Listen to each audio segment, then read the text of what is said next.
بەڕێزان دووبارە سڵاوتان لەبێت گەڕینەوە بۆ قسەکردن لەسەر بارودۆخی بزوتنەوەی ڕووناکبیری کورد لە ئەو کاتی دوای بەیاننامەی 11 ئازار. مامۆستا عەبدوڵڵا عەباس من اختیاری ئەوم کرد بگەڕێم. بەڵێ ئەو گەشتی نەئەوێ بەسن ئەو چیان پێوتن کە گەڕانەوە چۆن کەوتن لە مەریوان بووین. بەڵێ بۆ وەک بیرەوەری خواحافیزیم بە کاک شێرکۆ کردوتی ئێمەش دوای دووسەر چوومەوە خێزانەکەشی لێ بوو ئێمە دوای دووسەر ڕۆژەکە یەینەوە بەرەو سلێمانی گەیشتینە پێنجوێن یەکێ لە بەرپرسەکانی ئەو سای پێنجوێن لە ناو مەچینەیەکی ئەنتەرا بووین بەوا ڕۆشتین ڕاگرتین ڕووی تێوتی ئێوە ڕۆشنبیر و سەحافی وانە ئەڕۆنەوە حیزبی بەعس ئیستیغاتانەکات سجنتانەکات کاک ئەدیبی ناسرا و بە ڕەحمەت محەممەد نووری تۆفیق لە پێنجوێن بوو خۆی ئەسڵا لەگەڵ ئێمە بڕیاری بێتەوە قسەیەکی جوانی پێوتی من ئەوە ساڵێکە لێرم ماڵەکەم لە پشتەوەیە وەک ڕۆشنبی سەلامی لێ نەکردو ئێستا ڕۆم بۆ سلێمانی ڕۆم و ماڵ و مناڵی خۆم و چارەنووسی هەموو کوردیش لە خەتەرایە بەتەنها ناوەندی ڕووناکبیری نەبوو ئێدار حکومت مانگرەیە نەمانگرێ ئێمە چارەنووسی گۆزەکەمان شلۆقە لەبەرەوە ڕۆینەوە بۆ ماڵ و مناڵەکەمان باشترە و هاتینەوەی باشە کە چوونەوە هەر شەوێ لێرە مامە و گەڕەم بوو کە چوونەوە بەغا لەوێ بارودۆخ چۆن بوو چۆن لە بەغا ئیتر پێشوازیتان لە وەسەتی ڕۆشنبیری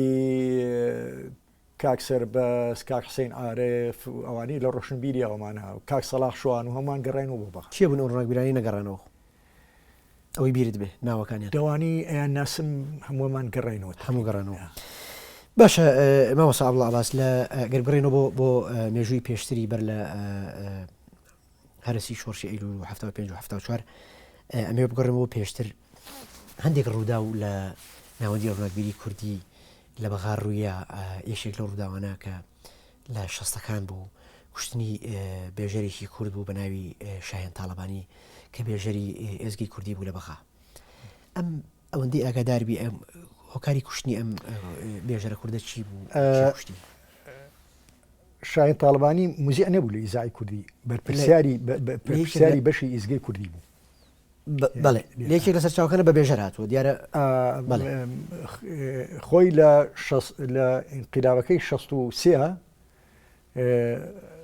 نازانم من خەلفیاتی نازانم چۆن هاتە ئیزگەی کوردی و لە ئیزگەی کوردی ئەو ساموزیع بوو تعلیقاتی خوێن ئەوەندەی کە بزانی لەسەر لە لە هینەکەی هەژدەی ترشینە کە کوردە بەعسەکانیان ڕاونەوە ئەوەیش یەکێ بوو لەوانەی گیرا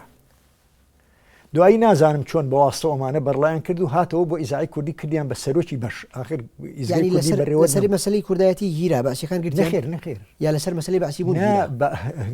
کە بەعسیەکان ڕوخان گیرا 63 هەژدەی تشرین کە عەبدولسەلام بەعسیەکانی ڕوخان و خۆی هات سەر حکوم ئەو یەکێ بوو لەوانەی لە ئیزای کوردی گیرا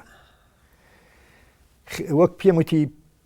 خەلفیاتی نازانم بەس ئەومەمان نەزانی هاتەوە بۆ ڕادیۆی کوردی و کردیان بە سەرۆکی بەش ئیزای کوردی مدیریت نەبوو بەش بوو لە ئیزای بەغا هەر لەگەڵ هاتەوانێ دەستی کرد بە تعلیقاتی سیاسی زەدی شۆڕش خۆی ئەینووسی خۆشی بڵاوی کردەوە من لە بیرمە لەو هینا وەک هەڵوێستی سیاسی ئەیجەرمۆ لە موزەکەراتەکانی شما باسم کردووە من لە پارتیش بووم و لە یەکێتی قوتابیانی کوردستانیش بوو لە سانەوی فەیلیەکان بەرپرسەکەمان مامۆسایەک بوو ناوی حسەین بوو کاتبی سانەویەکە بوو چوون بۆ لای وتم کاکە حاڵ و مەسەلێکی وایە ئێمە لەوانەیە شتی خراپمان پێ بخۆن و لە ئیزای کوردی ئەگەر ڕێیەک هەیە بۆ ئەوەی منی شەڵوێستی خۆم لە ئیزگە دیاری بکەم وتی دوو ڕۆژ مۆڵەتم بەرێ جواب بدەمەوە پاش دوو ڕۆژ من لەوێت لە سانەوی سەویری دەوام کرد چوون بۆ لای وتی برادەران ئەڵێن یعنی تۆ لەوێ کابرایکی منتەسیبی کوردی ئەوەی ئەیخوێنی تۆ هی تۆ نییە ئیخبارە دەنگ و باسە یەتوانە ئەڵێ احتیادیە با لە ئیزا بمێنێتەوە بەڵام شاهێن خەسی کردەوانێ ئەویست تەداخلاتی حیزبی لە ناو هجومی زۆرە کردیانی بۆسەر شۆڕش بۆ سەر شۆڕ لە تعلیقاتەکانیەوەمان باشە پێدوایە لەسەر ئەمە کوژرابێ ئەکی چکم ئەو برادەری کە چێ بوون ئەوانی کوشتیان واللهی ڕێکخراوێکی دیاریکرا و حیزبێ بەسمان ناوی شەخص دی بەچی برادەر لە ئیزگە تەعین بوون کە لە چیاوە هاتبوونەوە گوایە شەوێت لەگەڵ ئەوە خزمیشی بوون یەکیانەوە ئیتر لە ماڵەوە کوشتیان و ینی کوشتنەکەی کاری ڕێکخراوی و سیاسی لە پشتەوە نەبوو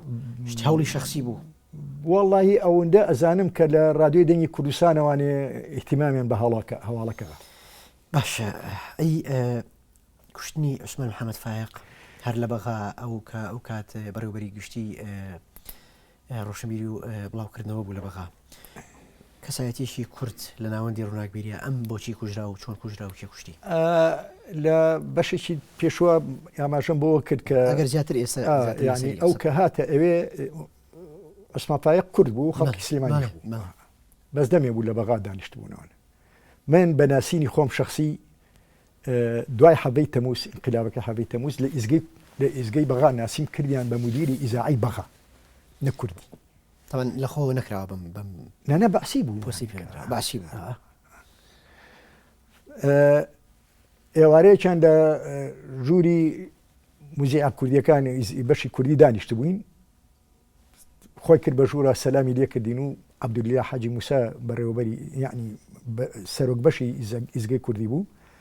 هەسا ئەم لاولای ماچ کرد و ڕەفیق عوسمان و ئێمە تەقدیمی کردین کە عوسمان فایق مدیری ئیزاعی بەغای کە ئێمە بەشێکین لە ئەوە لەلامان دانیشت و من و لە بیرمە جەلالی میرزا کەریم و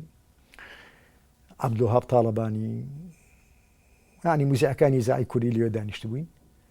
وای قسە کرد کە نابێ ئیزاعی کوردی قسم بێتەوە بێ بە مدیریەت و ئەمە ئیزاعی میلەتێکەوەمانەوە ئێمە متەفائیل بووین بەو جۆرە قسەیە کردوانە ئیتر من کە هاوکاری دەرچوازم لە ئیزگەی کوردی هێنا ئەویش ئەوە نەمایە لەوەیە مانگە 2 مانگ مدیری ئیزاعی کوردی مدیری ئیزاعی بەغا ئیتر ڕۆژ نازانم بووە وابزانم کردیان بە سکرتێری لژنی شئونی شیمال شتێکی بەو جۆرە باش لە ساڵی 76 تەقەیلی ئیتر دوایی بوو بە مدیری ئامی ئیزاع دەستگای ڕۆشنبیری و بڵاوکردنەوەی کوردی هەلوێسێکی سەربی خراپی نوان لەگەڵ ڕۆشنبیرەکانە حەقیقەتەن یانی ئەڵەن خەریکی تعریب وشت بۆ ئەم پیاوە نازانم تعریب ینی سڕیە کردووە لە هەموو شتێکی کوردی بڵاوێت باشە ئەو کات لە ڕادیۆ لە ئێزگای کوردی بەغا چەند بەشی کوردی نانە ئەو ئیزاعی کوردی دوای بەیان یانزە بوو بە ئیزاعیەکی سربەخۆ و 24 ساعت وەکو ئیزاعی بەغای عەرەبی یعنی لە سەردەمی عوسمان فایقا نانە لە زەمان ئەو بوون بەرەوە بەرە و درێژکردنەوەی مادەی بڵاوکردنەوەی پەخشی لە دوای بە ڕێکەوتنی 11 ئازار بوو بەڵێ باشە کەواتە هۆکارەکە چی بوو کاری بەعسی بوون کردیان بە ئەمین ئامی سەقاف و شەباب لە ئەوڵ مەجلیسی تەنفیزیە کە 74 دروست بوو دوایی هێنایانەوە بۆ بەغا کردیان بە مدیری ئامی سەقافەی کوردی لە دیوانی وەزارەت دوایی کە هەردوو دائیرەکە دەمەچکرا ئەو بوو بە مدیری ئام یعنی تەنگەڵچنەکەی گەیشتە ئەوەی پشتی کوردی بڵاو ناکردەوانێ چکم لی نازانی کوردی نازانی و دووسێکی باسی کوردیش لێ بوون زیاتر بە گوێیانە ئەخەن کە پترسێت و تەڕەدوت بکە لە بڵاوکردنەوەی شتی کوردیەوەمانە تا گەیشتە ئەوەی مامۆستا حسێن عارف وازی کەنا لە دایرە دەرچوو بەبێ ئیجازە و چۆ بۆ ماوە ئێمەژی تر هەچی هیچمە شنا بڵاو ناکردوانی گەیشتەوەی هیچ هەرچی نووسەرە لە جەریدەی هاوکاری و بەیان و ڕۆشنبیری شتیان بڵاو ناکردەوە ئەمە هۆکارەکەی هەمووی عوسمان فایق بوو بەڵێ باشە کەواتە توانین بڵین لەسەر ئەم هەڵوێستانی لەسەر بەعسی بوونی ئێمە ڕۆژی 15 حوزەیرانی یادی ڕۆژنامەنووسی عێراقی بوو شەوێ ئاهەنگ بوو لە نقابەی ڕۆژنامەنووسینی عێراق جەماعەتی هاوکاری ئەومانە دانیشتبووین لەسەر مێزە لە دوورەوە ویستی بێ بۆ لامان ئێمە هەستین لە ئاهەنگەکە چوینە دەرەوە ویستی بێ لەسەر مێزەکە ئێمە دابنیشێت لامانوان هەسان چوینە بۆ بەیانە تەقەی لێکراوە ئەنجام من بە تەواوی لە بیرمە لەو ژوورەی کە ئەڕوانێ بەسەر گەراجەکە کوشتیان لەو ژوورە لەگەڵ ڕەحمەتی مامۆسا ئەحمەد غەفوور و کاک ئەمین شوان ئەدیب و ڕۆشنبیر و نووسەر مجموعی لە برادرانی تری هاوکاری لەوێ باسی ئاهەنگەکەی شێوەمانە کرد جۆمان لە تەقە بوو پەنجەرەکەمان کردەوانێ لە باوشی سایقەکایە بۆ ئیسپی خات سێرە و سنگی خوێناوی بوو باشە کەواتەوە بێئاگا بوون لە ڕووداوەکە ئەبەدەن ئێستا پرسیارەکە ئەمەیە ئەم چالاشیە یا بەڵێم ئەم کوشتنی عوسمان محەممەد فایق لە 76 بەپێی سەرچاوە مێژوویەکان ڕێکخراوی هەڵۆی سوور بە سەرپەرشتی ملازم جوامێر سامیر لە بەغدا کە گروپێکی پارتیزانی دەستبەشێن بوون لە بەغا عوسمان فایقە کوژن بەڵام سیرەکە لەوایە پاش ئەم ڕووداوە لە ناوەندی ڕۆناگیریە هەندێک نووسەر و ڕۆناگیر و ڕۆژنامۆز دەستگیرەکرێن زیندانیەکرێن لەوانە عەبدوڵڵا عەباس و حوسێن عارف بۆ ماوەی 3 مانگ بۆ ماوەی 3 مانگ ئێوە لەو زیندان لە ئەمە ئێوە بۆچی دەستگیرکران لە کاتێکا کە تۆ خۆت دانت بەوانە کە ئێوە ئاگاتان لەو ڕووداوە نەبووە چەند پەیوەندی بە ئێوە هەبوو ئەم ئەوە یەکێک بوو لەو ئوسلوبە مەترسیدارانی کە ئەوەختە لە بەغاو یا لە ماوەی ڕژێم و ڕوویە ئەوان کە عوسمان فایق کوژا بەپێی ئەو پێشنیارانی کە ئەوانی لێ نزیکن لە دایرەکە کردیان شتیان لەوانە کرد کە ئەوانەی لەگەڵیان ناکۆک بوون و ئەوانەی کە زۆر بە قسەیان ناکرد و بە شکڵێک لە شکڵان محارەبەیانە کرد شتیان لەوانە ینی لای دەستگا ئەمنیەکان چەند بە دلیلی ئەوەی هەر ئەو ڕۆژەی کەوژێ ئەمە تر هەریە کەسە چین لە ژووری خۆمان دانیشتین من وەک ئێستا لە بیرمە لەگەڵ مامۆستا عەبدوڵڵا حەسەن زادە سکرتێری حیزبی دیموکراتی کوردستانی ئێران لە ڕۆژنامەی هاوکاری متەرجیم بوو من و ئەو لە ژوورەکەمان نەدانیشت بووین مامۆستا عەبدوڵڵا حەسەن زادە وەرگێڕ بوو لە ڕۆژنامەی هاوکاری ساڵی چەند پێکەوە کارتان کردبوو ئەو ساڵی 76 ماڵێ جۆم لە دەنگێ بوو بە فەراشەکەی وتی عەبدوڵڵا عەباس لەوەیە لە ژوورەکەی خۆیەتی وتی وتی نەیە لێ بچێتە دەرەوە من دەنگەکەم ناسی تەڵات هەتا چوو بۆ خوارەوە فەراشەکەی کە پێوی ناوی ساڵح بوو خەڵقی هەڵەبجە بوو لە بیرمەجوان کاک ساڵاوە فڵان کەس نەبوو وتی با وتم کواچی لیا وتی چوو بۆ لا جەماعەتی ئەمن هاتوونەوە ئیتر من لەلای خۆم بڕیمەوە وتم یعنی من یەکێکم لەوانەی کە تێوە گلاوم لە مۆزوعەکە لە کاتێکا کەس لە ئێوە ئاگاداری ئەو ڕووداوە نەبوو هەرگیز تا ئەو وەختەش من بزانم هیچیشمان هیچ پەیوەندێکی سیاسیمان نەبوو بەرەدۆختن لە زیندان چۆن بوو ئیتر بۆ ڕۆژی دووهەم کە ئێمەیان ئیجبار کرد بچین بۆ ناشتنەکەی هەموو مۆزەفینی داری سەقافە بە ژن و پێیان بە ئیجباری تەبلیغکرانی بێ لە سەرقەبران دەرئەچوین من و سەربەز مامەڕی بەیەکەوە ڕۆشتی ئاراس فەرەج هەیە مدیری ئیدارەی دائیرەکەمان و هات لە بینی هەردووکمانە وتی دەموباسەیە ئەوانەی کە سەر بە جەناحی مەکتەبی سیاسی بوون ینی جەلالیەکانیان پێوتن ئەیان من بۆ تحقیق سەربەز وتی ئیجا چی بکە خۆ لەسەر خۆمان ئیسپاتی ناکەین ڕاکەین بابمان بۆ تحقیق وفعلا ڕۆژی دووەم کە چوون بۆ دائیرە هاتن بە دوامە کەم هاتن بە دوای مناوتیانەوە بۆ لای مدیری ئیدارە کە چوومە ژوورەوە ئەمن لێەوە سەربەست و عەبدوڵڵا بابا عەلیش لێو بوو هەرسێکمان ئێمەمانە فعلا جەناحی مەکتەبی سیاسی بوون تۆ قسەی کابرایە هاتە دیوانە بردیانین وتیان 5 دقیقە تحقیقێکتان لەگەڵاکەن و ئەگەڕینەوە کە چوومە خوارەوە سیارەی سجن بوو ئەوێ پێش شەبەکەکان تەلی پێوەمانە با کاک سەربەست وتم ئەمە سیارەی 5 دقیقە نییە یعنی ئەگە بۆ تحقیق بێ ئەچین وەرکە حاصل بردیانی کردیانی بە سەردابێکە تاریک نتەک ئاگام لێ بوو لە تاریشیا بەدەنگ ناسیمانەوە ئەحمەد زەردەشیشیان هێنا محەممەد عەبدولخالق هەبوو لە هاوکاری استیقالی کرد چوو بۆ ڕۆژنامەی ڕۆژی نوێ کە هی حیزبی شوێنی بوو ئەویشیان هێنا ینی پێم وتی ئەوانەی هەموو ناکۆک بوون لەگەڵ عوسمان فایق هێنا باشە پێدوانیە با من ئەو پرسیارە بکەم پێدوانیە ئەمە پەیوەندی بەوە ئێوە هەندێک نووسەر و ڕۆناگیر و ڕۆژنامەنووس بوون کە سەر بە باڵی جەلالی بوون و ئەوەشی کە ئەم ئەمەلی و چالاشی لە بەغا ئەنجامە و ڕێکخراوی هەڵۆی سوورە کە سەر بە کۆمەڵەوەی یەکێتی بوو پێدوانیە جۆرێک لە زانیویانەکە ئەم جۆرێک لە نزیکی و پەیوەندی هەیە لە بینتانە بۆیە ینی ئەکرێیانی وا تەفسیران کرد بێ ئەوانە باشە لەوێ پرس و ئێمە تەمان هەتاوەکو سەعات 9 بوو تقریبا لە سەعات 9 بەیانیەوە هەتاوەکو سەعات 12 شەو لەو سەردابا بوو تاریک نوتەک کاتی نەدەرەوە تومەز ئەوە خەڵقی لێەوە و جگریان چشاوە ئاوێنەی لە سەپلیکانەکە و هەرسێکمە خۆمانماندی ئەوە ئارقمان کردەوە دەستمان کردو بێ هەمومان ڕەش بوو ئیتر ڕەحمی پێکردی وتی بچۆن لەو مەقسەلە دەموچاتان پشۆنەوە تحقیق چۆن بۆ ئەماوەی لێوە بن کە چیانەوت لە بەردەمی ژوورەکە دایانان زابتێ دانیش بوو لەگەڵ کاتوێ ئەینوسی یەکەیەکە بانیان کردی تۆکەی هاتیتەوە بۆچی چووی بۆ سەرەوە بۆچی هاتیتەوە ئەوەتی هاتی تۆ چی کردووە ڕێ چییە بۆچی عوسمان فایقیان بۆچی شەڕی لەگەڵا کرد بۆچی ناکۆبوون لەگە بۆچی شتان بڵاو ناکردەوە دوای من سەربەز ڕۆی دوای سەربەز عەبدوڵڵا بابا عەلی ڕۆی دوای هێنانی خواوتیان ینی تەمسیلەکە دیار بوو حاکم لەوێ نییە و بۆتان ئیمزاکە و دەرچن و بەیانی ئەم شەو لێرە بوون و بەیانی بڕۆن کردیان بە قاوشێکە ینی گۆشت بە تەنجت گۆشتەوە پڕ بوو لە خەڵک ئیتر ئەو چوونە ژوورە چوینە ژوورەوە هەتاوەکو دەنگ بڵاوبەوە کە شەی جوامێریان گرتووە و جاناوێت لە ئێمە لەوێماینەوە ئەوەی ئێمە لێ ترسان لەگە کاک حسینە باسمانە کرد حسین عارف جار بەجارێ ورەی بەرا بێتاقەت بوو 24 ساعت پانکەیە بەسەرمانەوە لە ژوورێکە پێمانەوە تۆ بەندیخانی شوعیبووی دیوە بۆچی لێرە بێت بۆچی وری ئێمە بەرز ناکەی با بەندیخانی شوعیبە ئەچین بۆ حەدیقە تۆپتۆپیانمانە کرد جەریدەمان بۆ ئەها خەڵقەها بۆ لامان کەی وا بووەوە سێمانگە ئێمە لەوێ ڕێگەم پاکەوە الحاصل ئەومەمان نەزانی بانیان کردین و احتیزاریان بۆ کردین احتیزاریان بۆ کردین و تیان پێویستیان بە هەر یارمەتیە هەیە ئێمە ئامادەین و بڕۆن بۆ دایرەکانی خۆت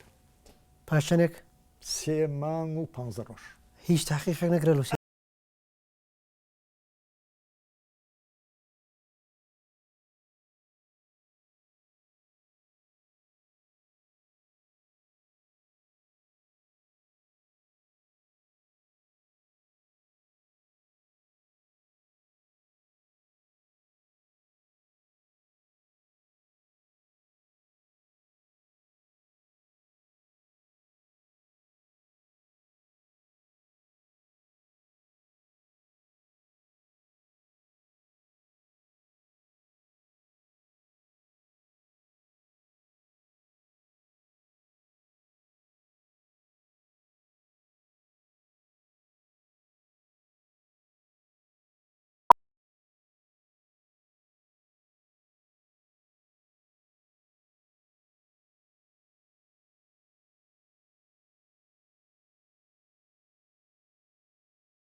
هاوکاری بنووسێت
مسجز